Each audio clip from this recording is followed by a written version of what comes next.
Hey guys, it's Ewan with the Air Zoo.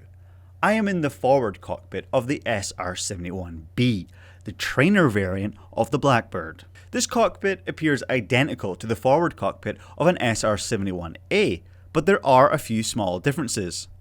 Let's go through them now.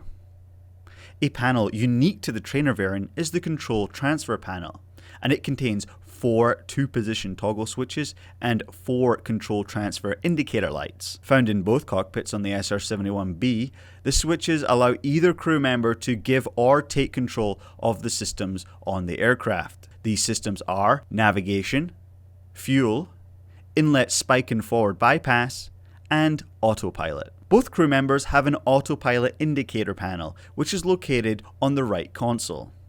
This shows what autopilot mode has been selected by the other cockpit and only illuminates in the cockpit not in control of the autopilot.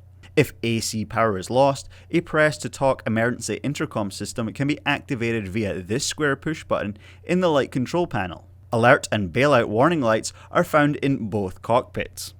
They let the other crew member know if they should be ready to bail out and when to actually let it rip and eject from the aircraft. Compared to the A variant, the SR-71B forward cockpit is missing a tactical air navigation system control switch, as well as a gauge for the System 3 liquid nitrogen. But aside from those slight differences, the forward cockpit of the SR-71B is almost identical to the SR-71A.